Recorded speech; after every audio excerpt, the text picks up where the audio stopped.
Hello. Good morning, good afternoon, good evening, depending on your time zone.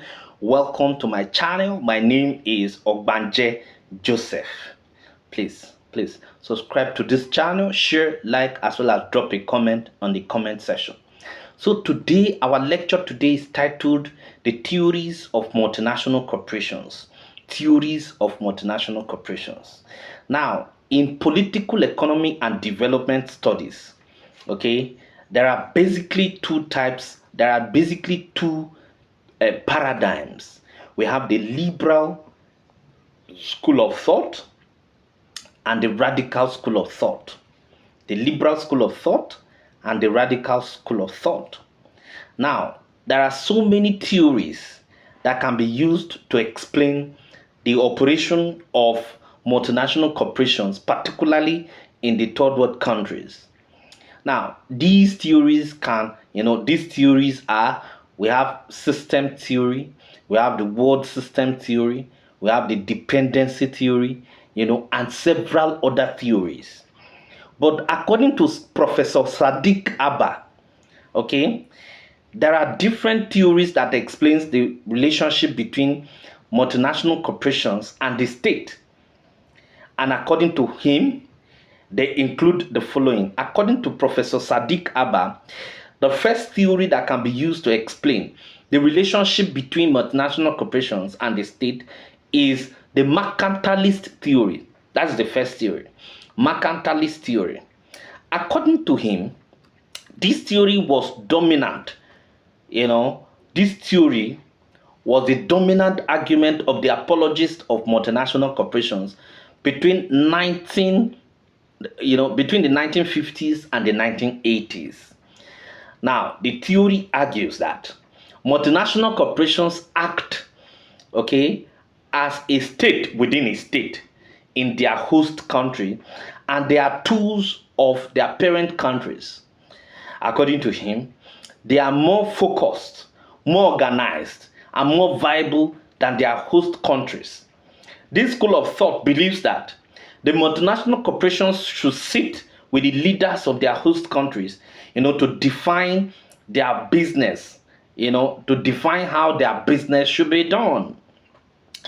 This is because they employ more, contribute more to the economy, raise the standard of living of their workers more, take care of their staff welfare in terms of salary, more, and the wage laws of the country do not apply, for them. Now, it is like a state within a state, and they go directly to the host communities to discuss rather than through the government. Sometimes they abuse the constitution of the host countries.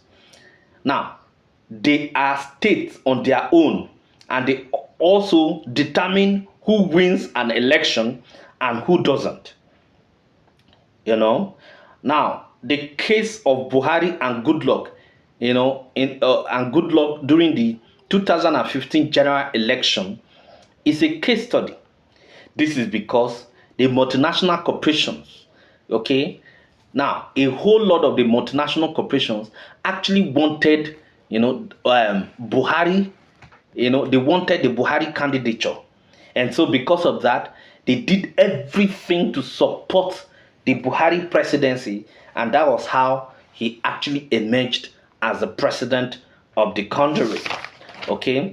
Now, the second theory that we're going to be looking at is according to Professor Sadiq Abba, is the revolutionary theory. Now, this school of thought is of the view that the multinational corporations are agents of political instability in their host countries. Now, their intention from the onset may be genuine, but once they are given opportunity, they come into their host country and cause collateral damage. For example, General Murtala Muhammad was assassinated through the nefarious activities of the multinational corporations. Now, the multinational corporations were also alleged to have given 90 million naira, to General IBB to remove General Buhari in 1983, and that coup, successful. That coup was actually successful through the active connivance of the multinational corporations. Okay, so this theory is also known as the nationalist theory, and the theory argues vehemently that the reason for multinational corporations in a country is simply to control the host country and exploit them. They do not pay tax, and they invest in projects that do not have direct bearing on their host country. Now, what this means is that they actually are there for the purpose of exploiting the economy of their host country and then repatriate their profits to their parent country.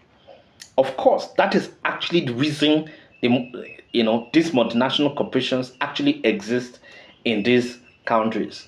So they are revolutionary in nature, in the sense that, okay, they are agents of political instability.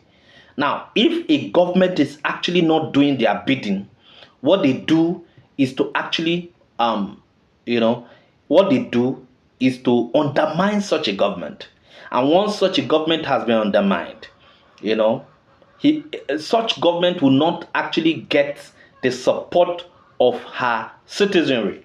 And once a government fails to get the support of her citizenry, such a government is actually undermined already. A very typical example was the Goodluck Jonathan's administration. In his bid to actually come back or recontest in the 2015 election, most of the multinational corporations actually worked underground against his candidacy, and that was the reason for his losing in that election. Okay, number 3 theory of the relationship between multinational corporations and their host country is the liberalist theory. Now, this school holds sway from the 1990s till date. Now, in this theory, the proponents argue that, multinational corporations are indifferent and they are neutral because they are in their host country for business alone and nothing more. They come to operate, pay their taxes, and repatriate their profits. Thus, this theory argues that in the age of globalization, the multinational corporations, through trade liberalization, are in their host countries to contribute to their economic development and ensure that they create employment, increase their GDP, and transfer technology to these host countries. They are simply engines of growth and economic development, and that the main purpose of venturing at all into business is profit maximization and repatriation of profits. Now, what this theory is actually talking about is the fact that multinational corporations are engines of development in their host countries. They come to do business. They come to actually transfer technology to their host countries. They come to assist the host countries, to actually sell goods and services, make it available to the people in order for the people to actually enjoy some of these things, and of course, create infrastructure as well as, corporate social responsibility. Okay, so those are the ideas of the liberal theory. Now, in conclusion, therefore, multinational corporations are good and they can be bad depending on the leadership of the country. Now, they are like mirror that reflects the leadership of their host countries. Now, this is because if the leadership is firm and ensure that multinational corporations don't take them for a ride, they will in turn, behave themselves and act according to the rules and regulations of the country and bring about the development of that country. But if the leadership is weak and cannot tame the multinational corporation, what eventually happens is that the multinational corporations will take them for a ride and then undermine the country totally. Eventually, what will now happen is that the multinational corporations will take them for a ride and then will continue to actually exploit, expropriate, and alienate the people, okay, as can be seen in several African countries. Thank you very much.